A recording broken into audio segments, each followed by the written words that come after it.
Welcome back to Uncomfortable Conversations with either a white racist or a black man or whatever it is that you need. And I just want, every time I say that, I want to make sure I clarify Yes, please do, Dan. that your pastor has not joined the white nationalists or the KKK. But the importance of talking about racism for me and identifying myself that way is has been helpful, because I think over the years I've thought that anybody who we call a racist is this evil, wicked, bad person who does acts of racism like lynching people and all that stuff. And I would say, oh, I would never ever do that. But by saying that, I don't welcome myself then into a conversation like the one we're in, where I can say that I make regular daily contributions to racism in our culture, either by speaking or not speaking about it, or learning or not learning about it. And it's been helpful the last few weeks for me to identify that way, so that I can begin to take responsibility for the conversation and for learning about this. So I'm grateful for TJ. 3 weeks ago, this is episode 3, and we introduced TJ, an elder of our church here, and I'm really grateful for these conversations, and we've gotten some good responses, so keep letting us know questions you have. TJ, today I want us to talk a little bit about questions that have come regarding police culture. We started a little bit last week talking about Black Lives Matter, and what I think it's helped me to understand. Black Lives Matter is the name of a protest given specifically to a movement that's trying to help the entire country put an end to the killing of unarmed black men in particular, but women as well, because we think of Breonna Taylor now as Absolutely, well. yeah. Unarmed black people by law enforcement agents. That's what that movement is about. And one of the things I'm realizing as I get further and further in this learning is that most of my life I spend assuming that the rest of America is having the same experience as I am in life as a white man. And the more I get to know people of color, the more I learn different perspectives on things. And so my experience of Black Lives Matter, or stories of police shooting unarmed black people, is that it shows up in my news. It shows up on the TV amidst a whole bunch of other newsworthy stories. And oftentimes those newsworthy stories, I assume, are things that are, special cases, kind of anomalies that, there's not a tsunami wiping out India every day, Yeah. And so you see the story of the tsunami, you see the story of an unarmed black person getting killed, and in my mind, for years, they've kind of been, oh, that's a special case. Yeah. That's a one-off thing. I think most people don't, if you don't experience it, you don't see it that way. Right. So Right. You don't experience a lot of police brutality in your life, or just injustice by the police department. You just see it on television every now and again. But for someone that experienced it, it's when we see it, it's different. And perception's everything. And what you perceive becomes your reality. So what I perceived growing up in my community, which is right here in Lancaster City, is different than a kid growing up in Manheim Township and how he or she experienced their interaction with law enforcement, if any. Most kids have zero interactions outside of, urban cities with police officers, and that's the opposite of where I come from. We all have interactions with police. Right. And so it's perception. Yeah. And my experience with police officers as a white person, even when I've been pulled over in my car, has always been good. In fact, I've been pulled over for speeding, and there were times where the officer said, "You know what, though? You seem like a nice guy. I'm not going to write a ticket. Like, I've had that happen. Good. Have you ever had that happen? I actually have had good interactions with law enforcement, more Good. so as an adult. So I have. Yeah. And I have law enforcement friends. Yeah. Which is, different from people that come from my culture, and the negative aspects of the culture I was part of. So I know that there's good men and women out there that want to do good work and help people and take their oath and obligation serious. So yeah, and those are the only experiences I have. Yeah. But and as a youth, I experienced a lot of. They were all negative. All negative as a youth. Yeah, just as I think back, excuse me, there's the separation between law enforcement and and the urban community, the black community, is a huge problem because when I was a child, when I was a little boy, I wanted to be a cop. We played cops and robbers right here on Ann Street. Take the bad guys away. I wanted to be a police officer. By the time I'm a preteen, in my environment, I start to change that. They don't want to be a police officer no more. The environment and the culture starts to teach you that they're not the good guys and that they're the enemy. And kids will take what they hear, but not all of it. You have to see, hear, taste, smell all of it to actually get a child to have a belief system. So we hear that, and then we see interactions with police officers in our environments, and they're not usually good. Whether it's the house being raided next door, which I know is illegal activity going there, and they're breaking the law, but there's also a family, and I play with the little kids, and my best friend lives there, and the cops take him away, and mom's screaming and crying, and he doesn't come home as daddy for the next 10 years. A child starts to think police are bad, even though that cop was actually serving the neighborhood by stopping a drug dealer. Then, as a teenager, we start to have interactions with police officers right here in Lancaster City. I think I may have mentioned it before. Yeah, yeah. We were always getting frisked and stopped. They would just jump out on us and throw us against the wall, make our hands up, or make us sit on the curb, run through our pockets, check everything on us. I'm not going to speak on here, but the unethical things happened as well with law enforcement was right here in Lancaster. We were some kids, and there was also some people around that may have. It was a normal occurrence. Right. It's a normal occurrence. So, and all the interactions were normally aggressive, angry, mad. We didn't have a lot of I don't think of any where cops were trying to be friends with us in the community. We're just teenagers. Come out and try to talk with us. It was to police us and to discipline us. And so as a kid growing up in the inner city and in black culture, hip hop culture, we'll start to be taught these things. So we are taught it by hearing it. Then we see these interactions with police in our neighborhood. Then we start to experience it. So now it's a belief system set in place. So now by the time I'm 13, I can't even, being a police officer is a traitor in my environment, to my neighbor, to my people. Right. So the people that the city has hired to protect you and your community Or the enemy. Yeah, are the enemy. And that's weird. Yeah. I mean, that's hard. And I used to argue, I used to say, well, but yet if my mom was in real trouble, I'm going to call them. So am I like I don't know the answers, but when your mom's in trouble, you have no one else to call, you're going to do whatever you can. But it's just, if I wanted to be a police officer, I was a traitor. And then it became something I did not want to be. And then we have law enforcement that I believe, the majority of law enforcement in urban environments, even right here in Lancaster City, are white officers that don't come from the neighborhood. So you have a young guy, fresh out of the academy, white Caucasian guy, he wants to do well. He wants to make a difference. He goes through the camp and he comes out and he's now a police officer. And he wants to do well, but now he's put into an environment that is dangerous. It's brown people, black and Latino majority. And the environment is dangerous. There's guns and violence happening there. Yeah.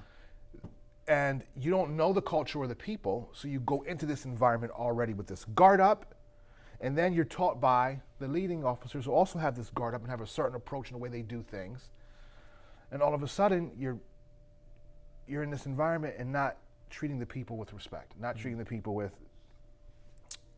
justice, innocent but proven guilty, not treating the people with love and compassion, and that's the problem. If we had more youth in our culture today, Dan, in black culture, start to teach that being a police officer is not being a traitor, but actually being a leader in our community. Like, you're a leader and you'll be respected. Right. Right now, if TJ, I'm respected in the streets, the people that know it, that is left that know of me, I'm respected. I can go back to South Ann Street right now and I can stand on the corner, I can talk to people. Right. I can walk up on the block, I can talk to people, I can show love, and they know I don't participate in any of that no more.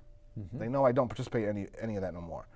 But if tomorrow I became a police officer, even though they know all the work I do with youth, the work I give back to the community, how I use my platform to do good for the people and the culture, I'd be disowned by most of the community. So their perception is that you would have become one of them, a traitor. But if we can start to educate and teach, this is what we need. Yeah. This is what we need. Right. And I believe a lot of these officers, they don't come into the department wanting to do harm. They want to do good. Right. Some have racial issues that they're not aware of because that's what American education teaches. Yeah. But they're good people. And then there's a police culture that is true, that is real, that you got to protect your own. Yeah. So when some officers do wrong, they're not held accountable because you got to protect each other. It's a brotherhood, and it's almost like I don't blame them. Like if I had to be a police officer, I'd want that protection too, that brotherhood. I would need it because they're going into dangerous places. Yeah, but that's also, people have said with George Floyd, I don't want to keep bringing up that, is that he had a criminal background. I mean, it's so sad that's because he did his time. He paid, right. He did his time, and he was changing his life apparently. But anyway, the criminal background, but so did the officer. The officer had a bunch of criminal complaints against him. The only difference is one did time and served his time, and one didn't. And I don't even know where I was going with that. I was going somewhere with that. Yeah. But I think it's important for us to both acknowledge the progress that Lancaster City has made and is making. Absolutely. That we both have friends in law enforcement in Lancaster. Absolutely. And are grateful for the strides that they make and the work that they do. There's law enforcement here in Lancaster that I consider my brothers, and they're white guys. Yeah. So, and there's good officers. It's just my experience as a teenager in Lancaster City. As a youth and teenager, I didn't experience good relationships with officers. Right. For a lot of them officers, it wasn't even their fault. They're policing a neighborhood of people in the culture they have no idea about, and how to handle, how to talk to. And they're going to this community of people that don't trust them. So it's bound to explode. Sure. So it's like I just learned a story this week. It was told by Tim Keller, who's the pastor of Redeemer Presbyterian Church in New York City, doing a talk, I think maybe 3 years ago, on racism. And he told about how the very first police force, the way that police was invented, particularly in America, may have been even bigger than that, was that the Irish arrived in America, and the Irish were a problem, and all the people in America were like, "Oh, we got to take care of the Irish," they're the bad guys, they're the thugs of of New York or whatever. Yeah, and so we have a way of doing that in America. Yeah, we stereotyped them.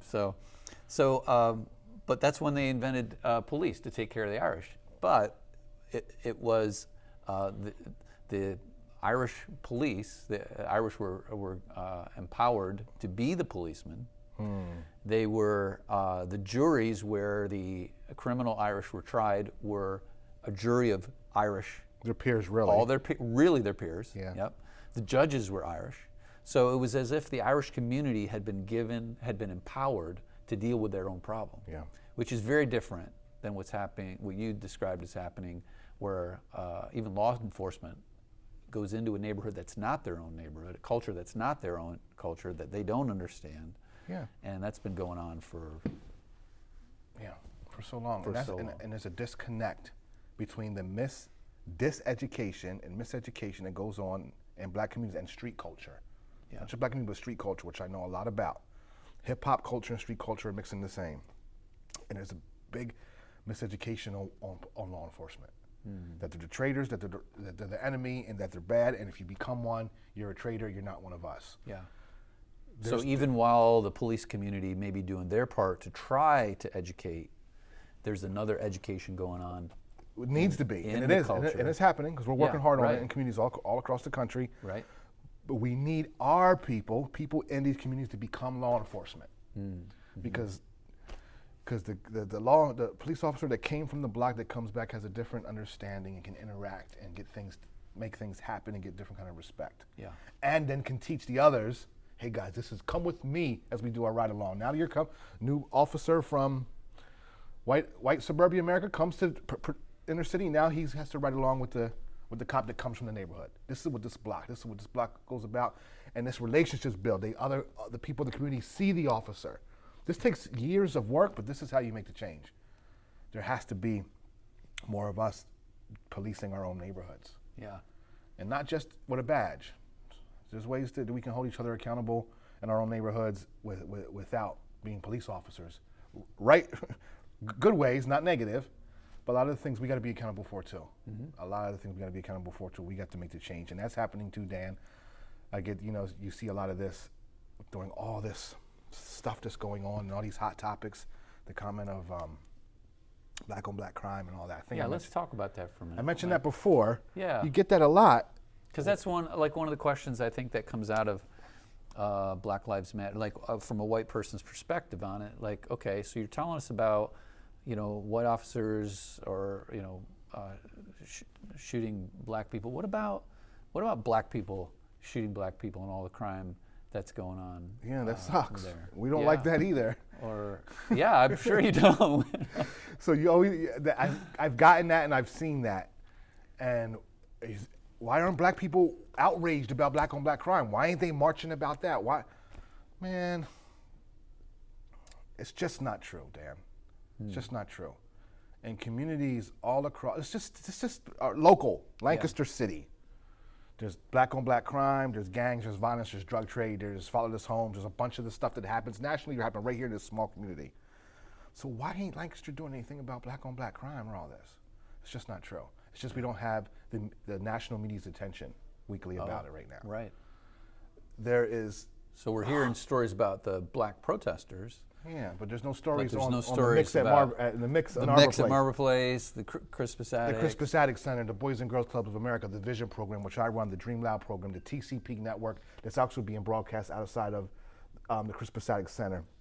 Hundreds of people, if not thousands, working day in and day out in organizations to stop black on black crime, to stop gang violence, to re-educate on financial literacy and credit building. We're working on this all across the nation. If there's a few dozen organizations in Little Lancaster City with hundreds of staff, just in this little city, what's happening in Philly, in New York, Chicago, thousands and millions of people. Right. So let me clarify, black on black crime is a major importance to us, and every day in and day out, we're fighting it. When I go to the juvenile prison, where I spend most of my time before COVID-19 working with kids to re-educate them on how to make positive change, I'm doing that to combat black on black crime and to educate them. There's millions of us, guys, every day doing it. Yeah. Millions of us, and we're making change, and it's happening. So when you say, what about, you're probably just so far removed that you don't see us. Exactly. Or it's not, again, it's not, I think white people, or I'll speak for myself. I mean, for years, the only way I would get my information about black culture was, I'd watch a movie about it, or I'd YouTube? get it from television or YouTube, and I didn't get stories about what Vision program's doing, or like Crispus Attucks or whatever would come, but it would be a white person coming telling me about what was going on there, and didn't get to see make the connection. And so there's so tons much of work so and it much is a going problem, and we need to be accountable too. As a black man, there came to the point where I had to stop pointing. For years, I was like, well, this is why this stupid street culture, this whack education system. I'm in school learning about a bunch of people I'm not interested in, or nothing that I'm good at that I care about, and it's boring. And it's because the system and the white man and this and poverty, and why are we all pointing these fingers? Huh. And I think I was, at that point in my life, I was actually accurate. There was truth to what I was pointing. Then I got educated, not our school system education, but I educated myself, started doing research and learning. I said, okay, this is systemic racism. This is the reason why our kids are fathers. This is the reason why as a kid I believed this. I didn't trust the cops. This is why I started to learn. And once I learned, then I can't point the finger no more. Right. Yes, this is where it started, but TJ, what are you doing? Yeah. And I started to make change. Yeah. And I learned how to make change and how to develop myself and how to get out of this circumstance. And now I help youth do that. So we're accountable as well, but we're not accountable. Not enough of us know it. So we're doing the work now trying to make you understand this is why you don't believe in yourself. This is why you don't know how to be a real man and a provider, because you never met your father. Your father's been in prison. This is why your father chose drugs over education. Like there's reasons these things happen, and then once you understand the reasons, you must take action. So right now we're trying to teach reasons of the vision program, so you can see, okay, and that's a whole nother conversation, Yeah, well, let's have that in another episode. But I think what was important from what you just said is, I mean, it was good for me to hear, because I think the other assumption that I've always felt was that white people are responsible for all the problems in the black culture because we're racist. Yeah, that's not and true. To hear you say, it's not true. You know what, wait a minute, no, I have some responsibility here too. So when we start owning our responsibility, when I'm able to say, wait a minute, I've got a responsibility to learn how to not continue to benefit from the racist culture and to speak up, and you say, I've got a part in this too, now we can start to have these conversations. And I'm so grateful to have these conversations with you, Dan, in the church, because you come with such an open mind. A mind's like a parachute. It only works if it's open. And you come with an open mind and you say, you know, this is what's happening, and I see it. I don't understand how to stop it, but I want to. And that's just so relieving. You then come to me and say, TJ, you know everything that's going on? What about black on black crime? You didn't come to me that way, Dan. You said, first of all, this is what I'm seeing, and this has to stop. And that was such a relief. I'm like, great, I can talk with him. Well, I appreciate that you're a safe person to come and talk to, that you don't laugh at me when I ask those questions. And I think I've always experienced you saying, and I want the congregation to know, I'm only speaking from my perception and what I've seen and what I've analyzed and processed through my life. I don't speak for all black people. I'm half black. I'm black and Italian. I just did my DNA, and I'm actually all kinds of things. Like all kinds of races. I was like 16 on there. Wow. So I didn't do that. So, well, thanks again for joining us today in episode 3. We'll be back for episode 4 next week, and we're going to do 5 of these. And keep letting us know how you are, how you're processing this. We do hope that this is helpful to you. I'm learning too, so I'm learning a lot as well. We're learning together, and we hope that we can keep this going. So anyway, we'll see you on Sunday.